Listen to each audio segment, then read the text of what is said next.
Wow!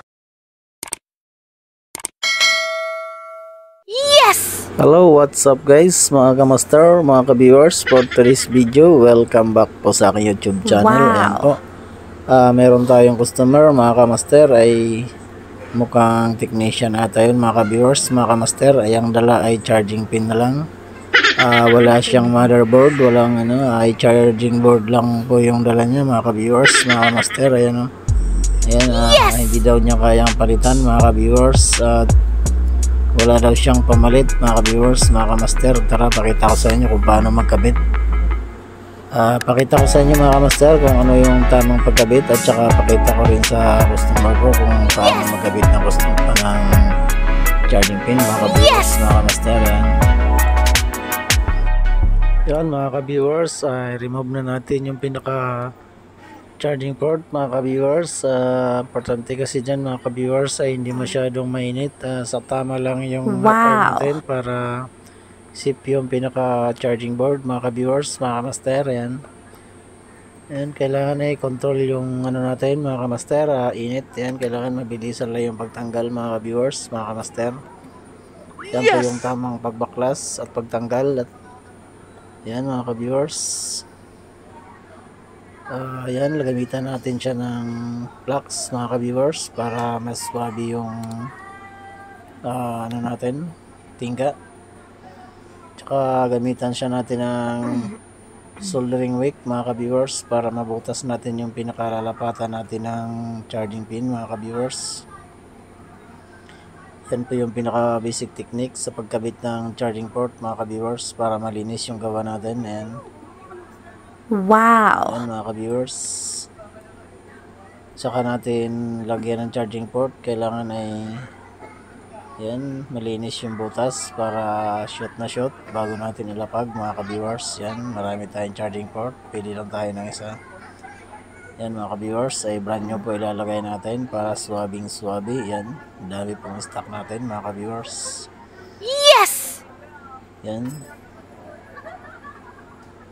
yan po yung tamang paglagay, mga ka-viewers, mga ka-master, para hindi sayang yung gawa ng natin, mga ka-viewers, sa paggawa ng customer, mga ka-viewers, mga ka-master. Yan, wow!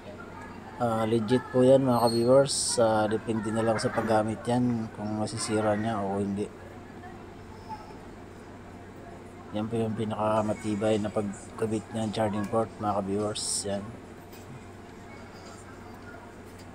Wow!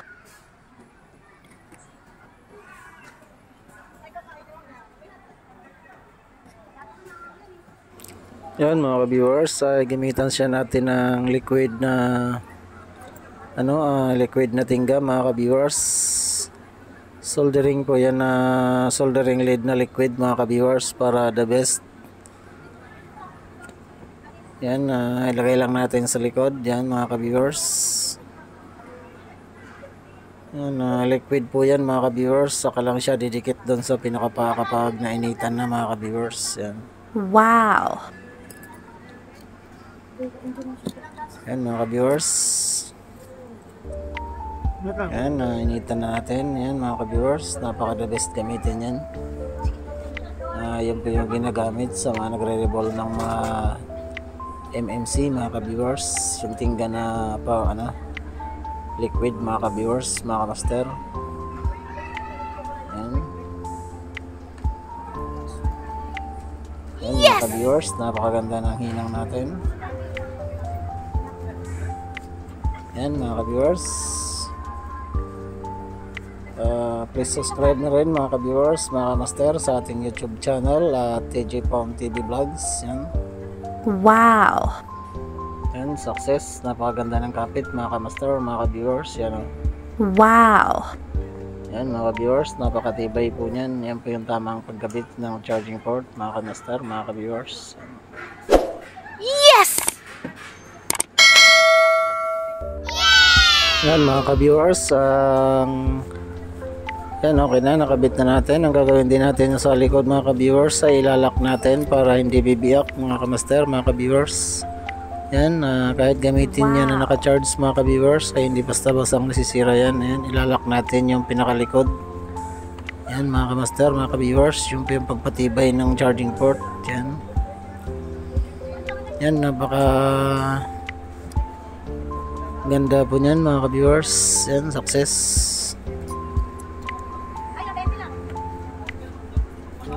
Yan, siya nang bahalang magkabit yan mga ka-viewers, kasi ay dinala po sa atin yan ay charging port lang mga ka-viewers. Yes!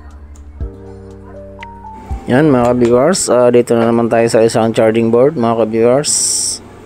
Mukhang Samsung ata to mga ka-viewers. Hindi natin alam kung para saan to, kung anong model mga ka-viewers, mga ka-master, kasi dinala sa atin ay charging board na lang mga ka-viewers. Siya daw bahala magkabit. Wala siguro talaga siyang pamalit at hindi niya kabisado pa kung paano gawin yung ganitong sira mga ka-viewers, mga ka-master. Yan mga ka-master, kailangan ay tama lang yung hot hour natin, hindi malakas, para safe yung charging board mga ka-viewers, mga ka-master, para hindi tayo mahirapan. Yan mga ka-viewers, yan na-remove na natin. Yan mga viewers, gamitan din natin ng flux para swabing-swabi yung hinang natin mga viewers, at gamitan din natin ng yan soldering wick para mabutas natin yung pinaka slot ng charging pin, yung pinaka butas, para paglapat natin ng charging port ay okay yung lapat mga master, mga viewers. Yan, napakaganda. Yan po yung pinaka the best gamitin, soldering wick, para makinis yung ano natin gawa mga ka-viewers, mga ka-master.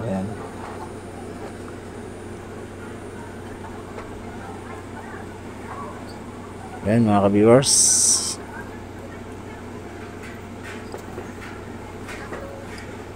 Yan, marami rin tayong charging port para dyan. Ayan mga ka-viewers, mga ka-master, pwede lang tayo ng isa. Yan.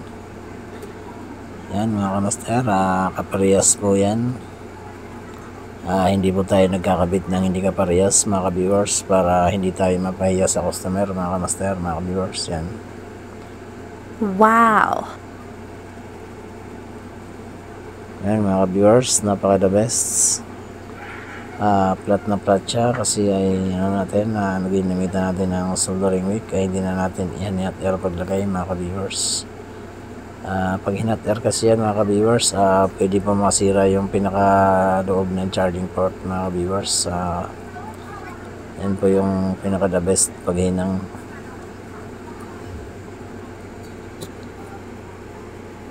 Yan mga ka-viewers, lagyan din natin ng flux at lagyan din natin ng liquid na tingga. Yun po yung gagamitin natin. Yan mga ka-viewers, napaka the best yan gamitin sa mga charging port. Yan mga ka-viewers, kasi pag ininang mo po yan mga ka-viewers, Wow. ay hindi po yan nagdidikit-dikit. Kung yan, pag nahinang natin, doon lang po yan kakapit sa pinaka slot ng charging pin mga ka-viewers. Yan. Yan mga ka-viewers, napaka the best.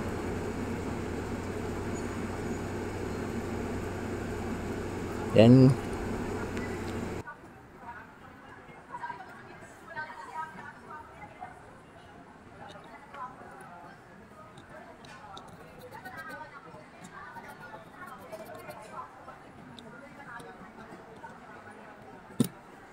Yan mga ka-viewers, tapos na mga ka-viewers, napakalinis. Yan mga ka-viewers, goods na goods.